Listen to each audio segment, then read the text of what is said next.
بنو احمر کا لشکر دن کے آخری لمحوں میں قتل گاہ تک پہنچا تھا۔ انہیں دور سے آتے دیکھ کر تمام تیار ہو گئے تھے۔ وہ مقام ایسا تھا کہ وادی کے کناروں پر چڑھنا ممکن نہیں تھا۔ اس مقصد کے لیے آگے جا کر یا پیچھے مڑ کر ایک لمبا چکر کاٹ کر مشرق کی جانب چڑھا جا سکتا تھا۔ بنو احمر کے لشکر کی تعداد اتنی زیادہ تھی کہ وہ سرسری نظر میں انہیں شمار نہیں کر سکتے تھے۔ ملکان اندازہ لگاتا ہوا بولا، 300 کم نہیں ہوں گے۔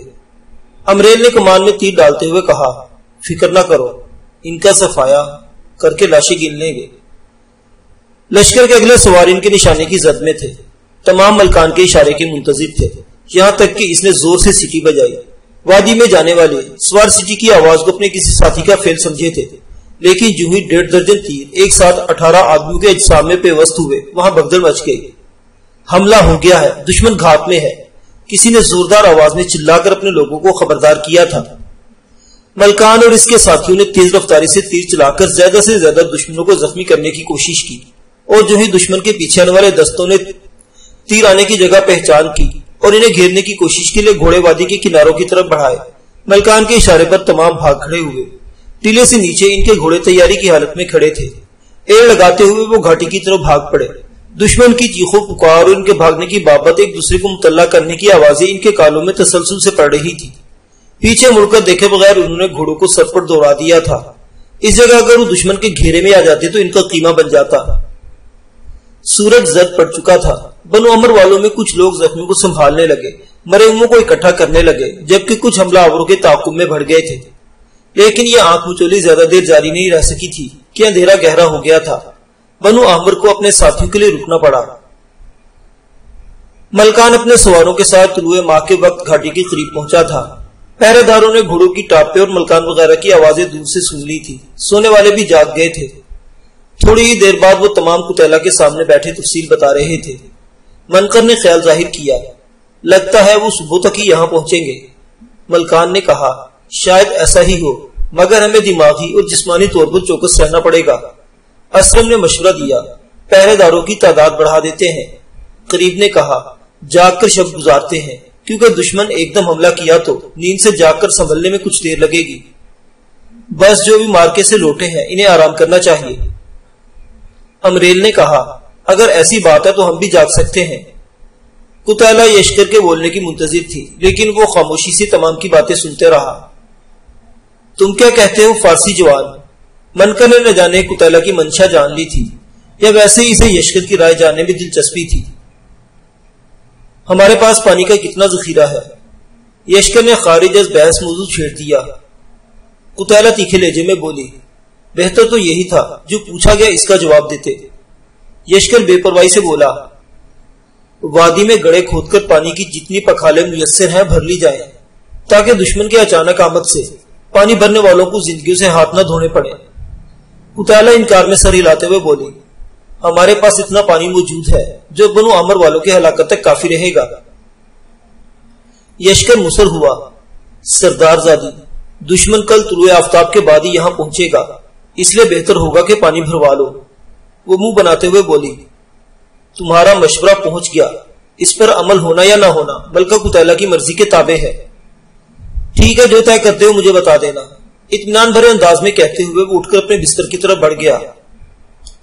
تم کہاں چل دی رشاقہ؟ قتیلہ نے رشاقہ کو جگہ چھوڑتے دیکھ کر ایک دم دریافت کیا۔ چاند کی روشنی میں بھی رشاقہ اس کی تیز نظروں سے بچ نہیں سکی تھی۔ کہیں نہیں ملکہ، میں یہیں پر ہوں، وہ ہکلا گئی تھی۔ اسے تیز نظروں سے گھور کر قتیلہ موضوع کی طرف پلٹی۔ ملکان کی ٹولی کو چھوڑ کر بقایا میں سے آدھے لوگ جاگیں گے، مختصراً کہہ کر اس نے تمام کو جانے کا اشارہ کیا اور خود اٹھ کر درے کی طرف بڑھ گئی۔ اس درے کی چوڑائی 2-3 قدموں سے زیادہ نہیں تھی، البتہ لمبائی 150 قدم زیادہ تھی۔ یوں لگتا تھا جیسے اس کی بناوٹ میں انسانی کاوشوں کا عمل دخل رہا ہو، لیکن اتنی لمبائی میں پہاڑ کھودنا آسان نہیں تھا کہ اس خیال پر یقین کیا جا سکتا۔ تہ کی نسبت بلندی کی طرف دیواروں کی چوڑائی بتدریج کم ہو گئی تھی، یہاں تک کہ بلندی کی چوڑائی تہ کی نسبت آدھی رہ گئی تھی۔ کوئی بھی صحت مند شخص درے کی چوڑائی کو چھلانگ لگا کر عبور کر سکتا تھا، لیکن منکر نے پھر بھی عمارت سے 2 لمبے شہتیر لا کر درے کے اوپر رکھ کر عارضی پل بنا دیا تھا تاکہ جوانب میں جانا آسان ہو۔ وہ وہ گھاٹی اچھی خاصی وسیع تھی، پتھروں کی بنی ہوئی عمارات ظاہر کر رہی تھی کہ وہاں کوئی قبیلہ آباد تھا۔ نامعلوم قبیلے پر کیا آفت ٹوٹی تھی کہ دوبارہ وہاں نہیں آباد ہو سکا تھا۔ جلی ہوئی چھتیں کسی بڑی آتش زدگی کی خبر سناتی تھی، لیکن وہ آگ قدرتی لگی تھی یا ان کے کسی دشمن کا ہاتھ تھا، اس بارے کوئی اندازہ لگانا مشکل تھا۔ قتیلہ شکار کی تلاش میں ایک بار پہلے بھی یہاں آ چکی تھی۔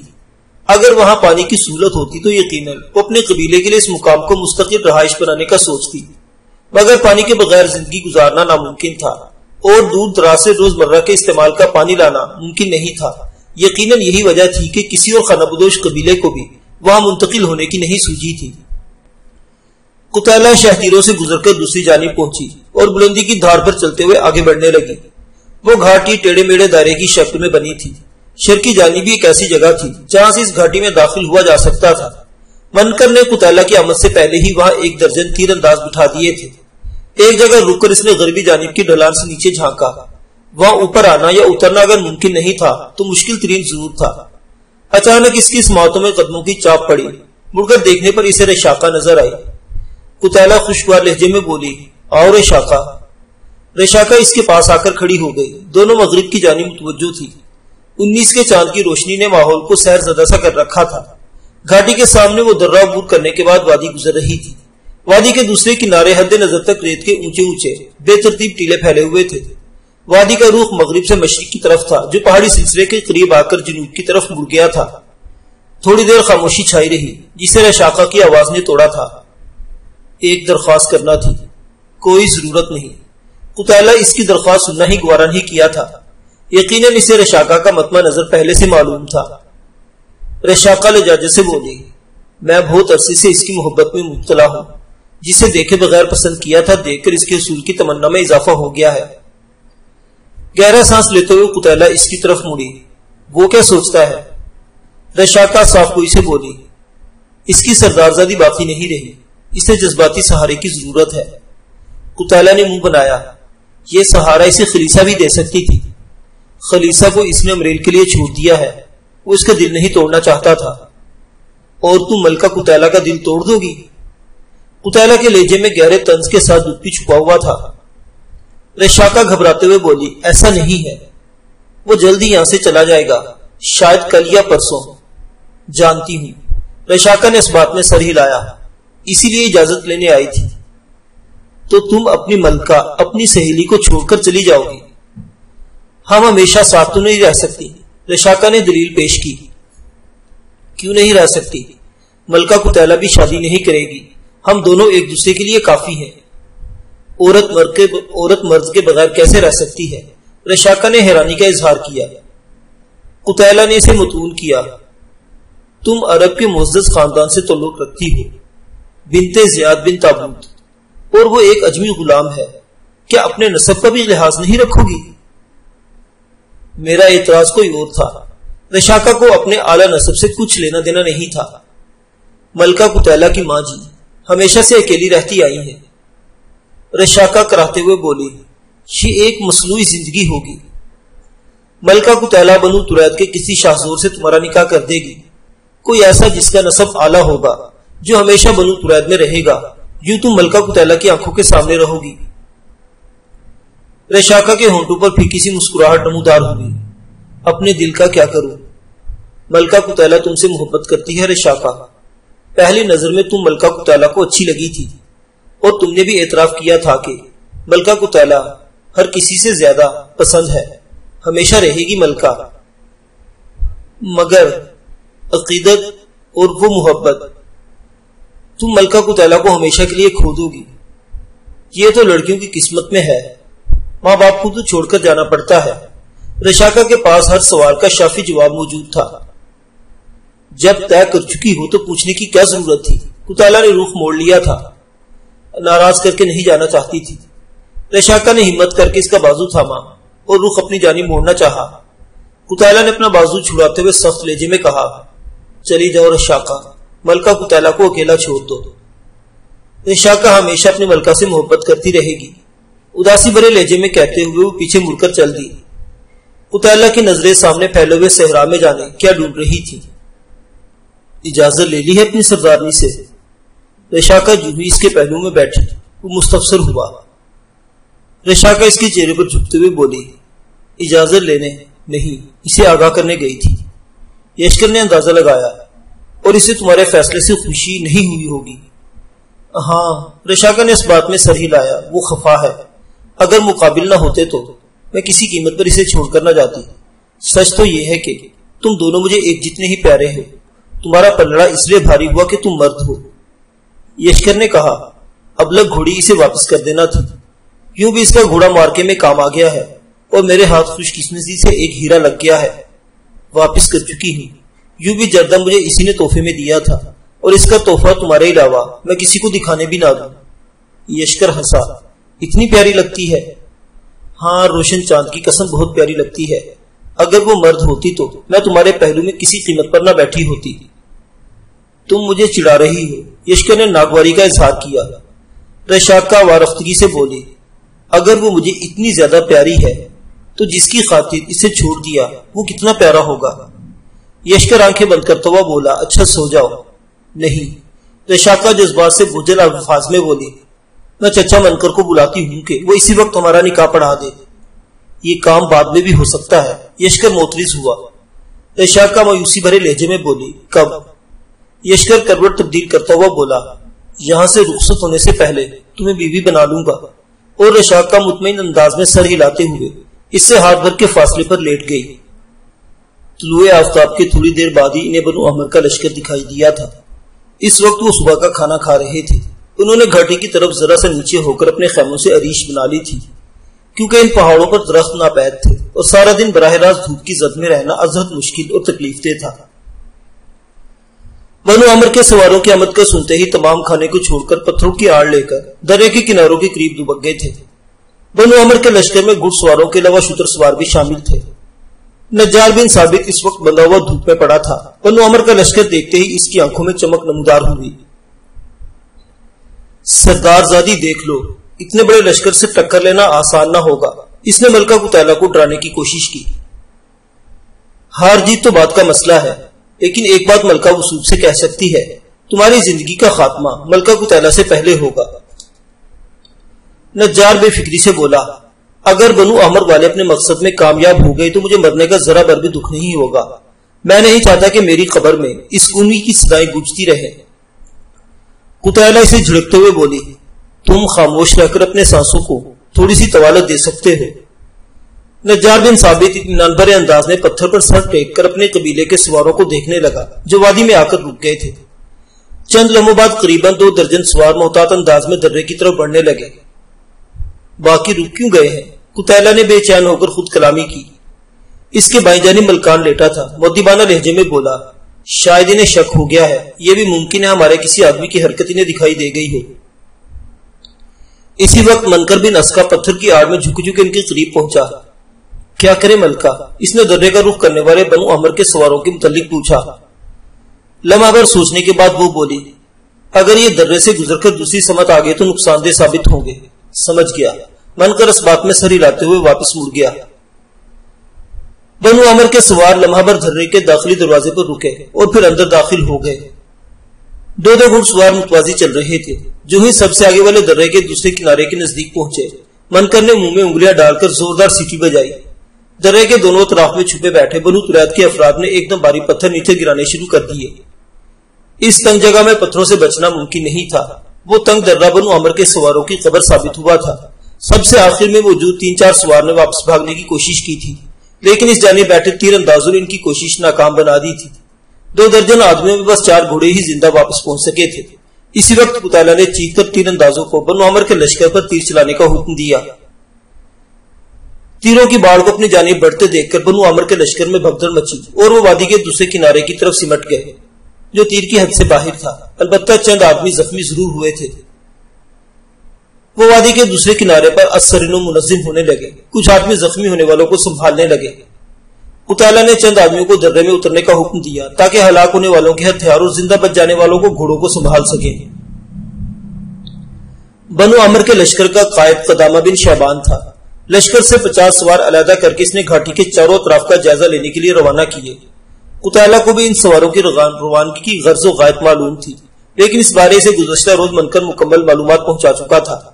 گھاٹی کی شرقی جانب صرف ایک مقام ایسا تھا جہاں سے گھڑسوار کوشش کر کے گھاٹی میں داخل ہو سکتے تھے، لیکن وہاں انہوں نے اپنے تیر انداز بٹھا دیے تھے، اس لیے قتیلہ مطمئن تھی۔ بنو عمر کا دستہ کافی دیر بعد چکر کاٹ کر مایوس لوٹا تھا۔ انہوں نے وادی کے دوسرے کنارے پر پکے ڈیرے جما لیے تھے، اور تب قتیلہ کے دماغ سے یہ منفرسہ حقیقت منکشف ہوئی کہ اگر بنو عمر والے ثابت قدمی سے وہاں بیٹھے رہتے تو وہ مصیبت میں پڑ سکتے تھے۔ ان کے پاس پانی کا ذخیرہ اتنا نہیں تھا کہ زیادہ دن چل سکتا۔ ایک دم اسے اپنی حماقت پر پشیمانی ہوئی۔ اپنے سرداری کے زوم میں یشکر کا مشورہ نہ مان کر اس سے بہت بڑی غلطی ہوئی تھی۔ اگلے 2 دن میں اس کے اندیشے نے حقیقت کا روپ دھار لیا تھا۔ بنو عمر کا لشکر وادی کے دوسرے کنارے پر ڈٹ کر ڈیرے جما چکا تھا۔ انہیں خوراک اور پانی کا کوئی مسئلہ نہیں تھا کہ ان کے لیے ترسیل کے رستے کھلے تھے، اور بنو تریاد کی نقل و حرکت کو گھاٹی تک محدود رکھنے کے لیے بنو عمر کے سوار باقاعدگی سے گھاٹی کے گرد گشت کرتے رہتے۔ تیسرے دن کے اختتام پر منکر نے قتیلہ کو اطلاع دی کہ ان کے پاس پانی کی نہایت قلیل مقدار بقایا تھی۔ تبھی قتیلہ نے روزانہ کے حساب سے ہر مرد و عورت کے لیے ایک آب خورا پانی کی مقدار مقرر کر دی۔ اس ضمن میں صرف شیرخوار اور کمسن بچوں کو استثناء حاصل تھا۔ اگلے دن سورج ڈھلے تمام کو ایک ایک آب خورا پانی کا منکر نے اپنی نگرانی میں تقسیم کروایا تھا۔ قتیلہ نے بھی ایک آب خورے پر اکتفا کیا تھا۔ وہ ایسی سردارنی نہیں تھی جو تکلیف کاٹنے میں ہچکچاتی۔ رشاکا اس وقت یشکر کے پاس ہی بیٹھی تھی۔ اپنا آب خورا کالی کر کے اس نے یشکر کی طرف دیکھا، جب تک بھرا ہوا آب خورا تھامے بیٹھا تھا۔ رشاکا ہونٹوں پر زبان پھیرتے ہوئے بے صبری سے بولی، پیو نا۔ تم لے لو۔ اس نے آب خورا رشاکا کی طرف بڑھا دیا۔ وہ آنکھیں چراتے ہوئے گڑبڑا گئی تھی۔ نہیں، تمہیں بھی پیاس لگی ہوگی۔ یشکر ہولے سے مسکرایا، میں برداشت کر سکتا ہوں، اتنی کمزور میں بھی نہیں۔ رشاکا نے بظاہر بہادری کا مظاہرہ کیا۔ اپنی عورت کا خیال رکھنا مرد کا فرض ہوتا ہے۔ یشکر نے زبردستی اس کے ہاتھ میں آب خورا تھما دیا تھا۔ رشاکا کی آنکھوں میں نمی نمودار ہو گئی اور اس نے جھجکتے ہوئے آب خورا منہ سے لگا لیا۔ پانی پی کر وہ یشکر کی نزدیک کھسکی اور اس کے کندھے پر سر رکھتے ہوئے بولی، تمہاری بننے سے پہلے میں مرنا نہیں چاہتی۔ یشکر بے بسی سے بولا، حالات تمہاری نظر میں ہے رشاکا۔ وہ ہٹ دھرمی سے بولی، مجھے شادی کے علاوہ تمہاری کوئی بات نہیں سننا۔ پاگل نہیں بنتے رشاکا۔ یشکر کا ہاتھ اس کی پیٹھ سے ہلانے لگا۔ رشاکا کی آنکھوں سے نکلنے والی نمی اس کا کندھا بھگونے لگی تھی۔ اگلے دن طلوع آفتاب کے کچھ ہی دیر بعد بنو عمر کے لشکر سے 2 گھڑ سوار سفید جھنڈا تھامے گھاٹی کی طرف بڑھے۔ منکر نے قتیلہ کو آواز دے کر اس جانب متوجہ کیا۔ وہ چند قدم لے کر کنارے کے قریب آ گئی تھی۔ پہاڑی کی جڑ میں آ کر ان میں سے ایک بولا، ہم جانتے ہیں گھاٹی کے اندر پانی کا کنواں یا چشمہ وغیرہ موجود نہیں۔ تمہارے پاس پانی کا موجود ذخیرہ جلدی ختم ہو جائے گا، اس لیے بہتر تو یہی ہے کہ ہتھیار ڈال کر خود کو ہمارے حوالے کر دو۔ امید ہے اس طرح ہم تمہارے ساتھ بہتر سلوک کریں گے۔ قتیلہ زوردار آواز میں بولی، ملکہ قتیلہ کے 10 گننے تک اگر تم 3 کی حدود میں رہے تو اپنی موت کے ذمہ دار خود ہوگے، اور یاد رہے ملکہ قتیلہ کی گنتی کی ابتدا 5 سے کرتی ہے۔ دونوں گھبرا کر گھوڑے موڑ لیے اور سر پر دوڑا دیے۔ سارے دن کا صلہ انہیں شام کو پانی کے ایک ایک آب خوری کی صورت میں مل رہا تھا۔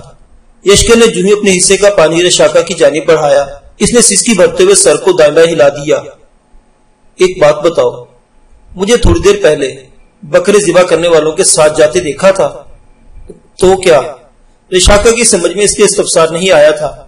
وہ اطمینان سے بولا، میں پیٹ بھر کر بکری کا خون پی چکا ہوں۔ کیا؟ وہ حیران رہ گئی تھی۔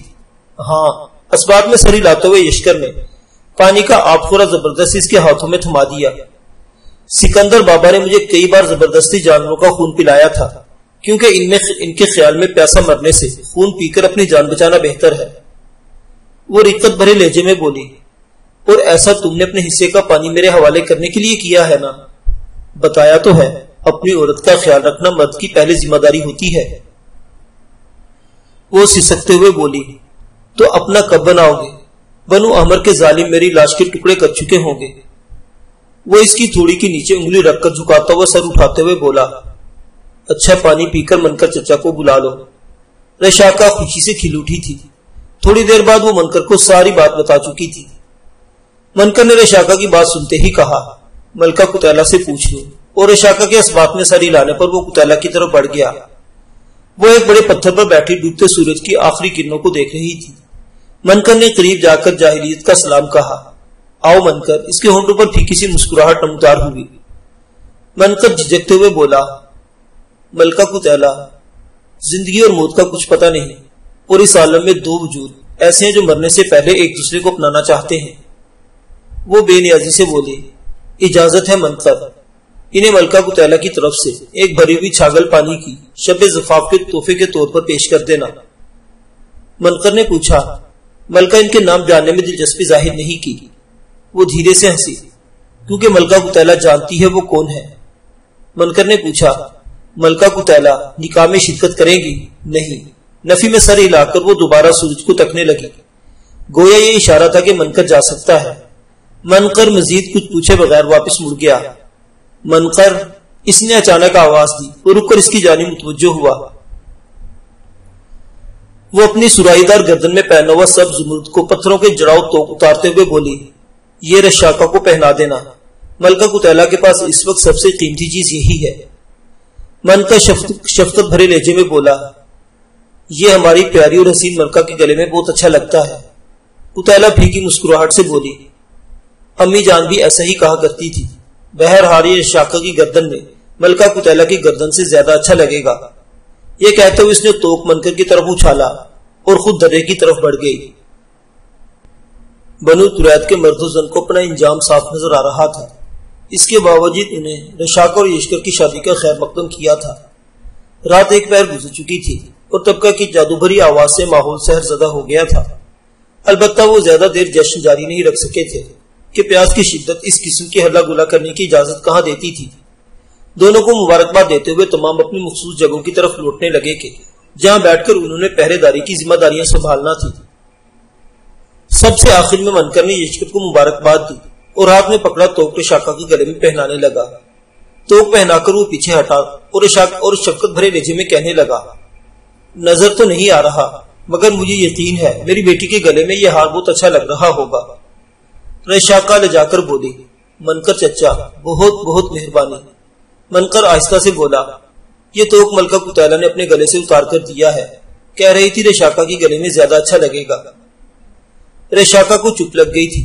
وہ محبت بھرے انداز میں توک کے خوبصورت نگینوں پر ہاتھ پھیرنے لگی۔ اس وقت اس کے دل میں ہلکی سی ندامت ابھری۔ اسے لگا وہ قتیلہ سے بے وفائی کی مرتکب ہوئی ہے، لیکن پھر یشکر کی خوبصورت رفاقت کے خیال نے اس کو ڈھارس بندھائی تھی۔ منکر دعائیا کلمات کہہ کر رخصت ہو گیا تھا، تب وہ مایوسی بھرے لہجے میں بولی، ملکہ قتیلہ نے شرکت نہیں کی۔ یشکر بے پرواہی سے بولا، اس نے اپنا ہار بھجوا کر نیک خواہشات کا اظہار کر دیا ہے نا۔ وہ لجاجت سے بولی، اگر تھوڑی دیر صبر کر سکتے ہو تو میں اسے مل کر آ جاتی ہوں۔ یشکر بے پرواہی سے بولا، میں زیادہ دیر بھی صبر کر لوں گا۔ زیادہ دیر صبر مجھ سے نہیں ہو سکتا نا، وہ دل ربائی سے کہتے ہوئے قتیلہ کو ملنے چل دی۔ لوگوں سے پوچھنے پر پتا چلا کہ قتیلہ درے کی دوسری جانب چلی گئی تھی۔ اندھیرے میں بڑی مشکل سے شہتیروں کا پل عبور کر کے وہ دوسری جانب پہنچی۔ اسلم بن خسار سب سے آخری آدمی تھا جو اس جانب بیٹھا تھا۔ رشاقہ کے استفسار پر اس نے بتایا، ملکہ قتیلہ مشرقی جانب کے پہرے داروں کی طرف گئی ہے، ممکن ہے شب بھر وہی رہے۔ رشاقہ مایوس ہو کر واپس لوٹ آئی۔ اس کے دل میں ندامت کا احساس کچھ اور بڑھ گیا تھا۔ تھوڑی دیر بعد وہ شمال کی جانب باقی لوگوں سے کافی دور ہٹ کر یشکر کی باہوں میں لیٹی تھی۔ قتیلہ کی بھیجی ہوئی پانی کی چھاگل نے دونوں کی پانی کی پیاس بجھا کر ایک دوسرے کو کھوجنے کی پیاس بڑھا دی تھی۔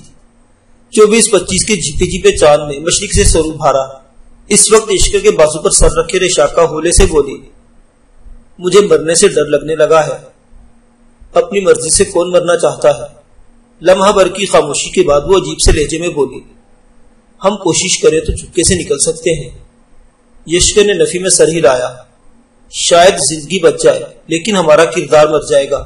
وہ مصر ہوئی، مجھے نہیں لگتا کہ بنو تریت کا کوئی فرد زندہ بچ جائے گا، اور بنو احمر والے ہمیں یوں بھی جانے نہیں دیتے، یوں بھی نہیں جانتے۔ یشکر فلسفیانہ لہجے میں بولا، کردار لوگوں کی نظر میں نہیں مرا کرتا پاگل، انسان اپنے ہی سامنے ہلاک ہو جاتا ہے اور پھر خود سے آنکھیں نہیں ملا پاتا۔ سردار زادی بادیہ کو بچانے کے لیے بھی تم قبیلہ چھوڑ کر بھاگے تھے۔ رشاقہ نے ضد نہیں چھوڑی تھی۔ یشکر کے حصول کے بعد اس کی زندگی سے محبت بڑھ گئی تھی۔ اس وقت حالات اور تھے۔ بادے کے چچا محترم شریم نے مجھے بھاگنے پر مجبور کیا تھا، کیونکہ وہ چاہتے تھے سردار زادی کو اور خود کو بنو نوفل کے ہاتھوں آنے سے بچا کر میں ان کی فتح کی خوشی کو ماند کر سکتا ہوں۔ نہیں، بلکہ تمہیں بادے مجھ سے زیادہ پیاری تھی۔ رشاکا نے خفگی ظاہر کی۔ جو بات معلوم ہو اس کی تکرار بے فائدہ ہے۔ یشکر نے اسے چھپانے کی کوشش نہیں کی تھی۔ وہ مجھ سے زیادہ خوبصورت تھی، رشاکا نے منہ بسورا۔ وہ اطمینان بھرے لہجے میں بولا، سردار زادی کتیلا کو دیکھ لو، یعنی زیادہ خوبصورت تھی۔ یشکر کے سینے پر سر رکھتے ہوئے وہ کھلکھلا کر ہنس دی تھی۔ وہ صبح کی روشنی پھیلتے ہی درے کی طرف سمٹ آئے تھے۔ کتیلا والے توک نے رشاکا کی سجدج میں اضافہ کر دیا تھا۔ رشاکا کتیلا کو اپنی مخصوص جگہ بیٹھی دکھائی دی۔ وہ بنو عمر کے لشکر کی جانب گھور رہی تھی۔ اس کا چہرہ دیکھ کر رشاکا کو لگا وہ کسی گہری سوچ میں ہے۔ رشاکا بھی ایک پتھر پر بیٹھ کر بظاہر بنو عمر والوں کی نقل و حرکت دیکھنے لگی، مگر وہ کنکھیوں سے کتیلا کی طرف متوجہ رہی۔ کتیلا اس کی موجودگی سے غافل تھی، وہ سامنے ہی متوجہ رہی۔ شاید اس نے مجھے دیکھا نہیں ہے، شاید وہ مجھے دیکھنا نہیں چاہتی۔ دو مختلف سوچیں اس کے دماغ میں پیدا ہوئی اور انہی سوچوں کو سلجھاتی رہی۔ کتیلا کے قریب جانے کی ہمت اسے نہیں ہو رہی تھی۔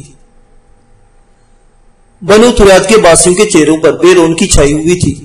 پیاس کی شدت نے انہیں مزمل کر دیا تھا۔ پانی کے ذخیرے میں مزید کمی ہو گئی تھی اور اس قلیل ذخیرے کو زیادہ دن چلانے کے لیے منکر نے کتیلا سے مل کر فیصلہ کیا تھا کہ اب سب کو آدھا گلاس پانی ملنا تھا۔ گھوڑے اور مویشی بھی بے قرار تھے۔ پانی ہی تو زندگی ہے اور پانی کی غیر موجودگی میں زندہ رہنا کہاں ممکن تھا۔ کافی دیر سوچ میں کھوئے رہنے کے بعد کتیلا نے یشکر، ملکان اور منکر کو تیار ہونے کا حکم دیا۔ اس کا ارادہ بنو عمر والوں سے بات چیت کا ہو گیا تھا۔ تھوڑی دیر بعد وہ گھوڑوں پر سوار ہاتھ میں سفید پرچم تھامے دھرنے سے باہر جا رہے تھے۔ سردار نجار بن ثابت بھی گھوڑے پر بیٹھا ان کے ہمراہ تھا۔ اس کے ہاتھ پشت پر بندھے ہوئے تھے اور گلے میں پھندا ڈال کر ملکان نے رسی کو تھاما ہوا تھا۔ انہیں سفید جھنڈے کے ساتھ درے سے برآمد ہوتا دیکھ کر بنو عمر کے لشکر سے بھی 3 افراد ان کی طرف بڑھے۔ وادی کے وسط میں آ کر ان کا آمنا سامنا ہو گیا۔ گفتگو کی ابتدا کتیلا نے کی تھی، اپنا محاصرہ ختم کر کے تم سردار نجار بن ثابت کو زندہ واپس لے جا سکتے ہو۔ قدامہ بن شیبان معنی خیز لہجے میں بولا، بنو عامر کے 300 جوانوں کو میں نے سردار زادی کتیلا کے شباب کا لالچ دے کر اکٹھا کیا ہے۔ وہ رخت شکل کے سردار کے لیے کتیلا جیسی دوشیزہ کو کہاں چھوڑنا چاہیں گے؟ اگر کسی کے دل میں ملکہ کتیلا کے حضور کی زیادہ حوث چھپی ہے تو وہ مقابلہ کر کے ملکہ کتیلا کو حاصل کر لے، ضرورت ہی کیا ہے؟ قدامہ بے پرواہی سے ٹہکا لگایا، 2-3 دنوں تک تم بلا مقابلہ ہی ہمارے ہاتھ آنے والی ہو۔ کتیلا بولی، اپنے سردار کو کھو دو گے؟ پہلے سے کھو چکے ہیں، اب قبیلے کا سردار میں ہوں۔ اگر نجار بن ثابت واپس آ گیا تب بھی یہاں موجود 250 جنگجو تمہیں حاصل کیے بغیر واپس لوٹنے پر تیار نہیں ہوں گے۔ بلا شبہ بڑی خوش قسمت ہو کے بنو عمر کے 300 مرد تمہارے خاوند بنیں گے۔ قدامہ کا غلاظت بھرا لہجہ سن کر کتیلا کا چہرہ سرخ ہو گیا تھا۔ نجار تیش میں آتا ہوا بولا، قدامہ تم غلطی کر رہے ہو۔ قدامہ طنزیہ انداز میں بولا، ایک قیدی کو زیب نہیں دیتا کہ سرداروں کے بیچ منہ کھولے۔ نجار بن ثابت غرایا، اگر میں واپس آ گیا تو تمہارا انجام بہت بھیانک ہوگا۔ قدامہ اطمینان بھرے لہجے میں بولا، ایک قیدی کی کسی بھی بات کا اعتبار نہیں کیا جا سکتا، جن کی قید میں ہوتا ہے انہی کی زبان بولتا ہے، اس لیے معذرت خواہ ہوں۔ باقی سردار زادی کتیلا کے بدلے تمہاری واپسی کا سودا میں نہیں کرنے والا، اور اگر جنگ جیت کر ہم تمہیں چھڑانے میں کامیاب ہو گئے تو سردار زادی کتیلا کی بابت طے ہونے والے فیصلے کے علاوہ تمہاری ہر بات مانیں گے۔ نجار غصے سے بل کھا کر رہ گیا۔ قدامہ تمہاری موت ملکہ کتیلا کے ہاتھ لکھی ہے، نصر کی قسم اس بارے شبہ کرنے والوں کا شک ملکہ کتیلا بہت جلد دور کر دے گی۔ قدامہ مکروہ انداز میں ہنستے ہوئے ملکان کو مخاطب ہوا، کتنے شرم کی بات ہے کہ تمہاری سردارنی یہ خوبصورت دوشیزہ ہے۔ خیر یہ تمہارا ذاتی معاملہ ہے، البتہ اسے اور بنو تریاد کا سارا مال و اسباب ہمارے حوالے کر کے تم لوگ اپنی جانیں بچا سکتے ہو۔ ملکان ہنسا، بہت سستا کر دیا ہے تم نے ملکہ کتیلا کو۔ سردار زادی کو تو ہم یوں بھی حاصل کر لیں گے، اور یاد رکھنا اس وقت تمہارے پاس سوائے پچھتاؤں کے کچھ نہیں ہوگا۔ چلو واپس۔ کتیلا نے گھوڑا موڑا، جوان یہ گھوڑا دے کر تم اپنی زندگی کی ضمانت حاصل کر سکتے ہو۔ قدامہ اس مرتبہ یشکر کو مخاطب ہوا تھا، جو خاموشی سے تمام بات چیت سنتا رہا۔ وہ اطمینان سے بولا، سردار قدامہ، زندگی کی ضمانت چھوڑو، تم تینوں مل کر مجھے شکست دو اور گھوڑا ساتھ لیتے جاؤ۔ کیا ضرورت ہے خطرہ مول لینے کی، 2-3 دنوں تک یہ گھوڑا بھی مل جائے گا اور اڑیل گھوڑی بھی۔ آخری الفاظ اس نے قتیلہ کو دیکھتے ہوئے کہے تھے۔ ناکام بات چیت کے بعد دونوں ٹولیاں واپس لوٹ گئی تھی۔ معزز سامعین حضرات، یہ دلچسپ داستان ابھی جاری ہے، بقیہ واقعات اگلی قسط میں۔ دیکھتے رہیے ناولستان۔ اللہ حافظ۔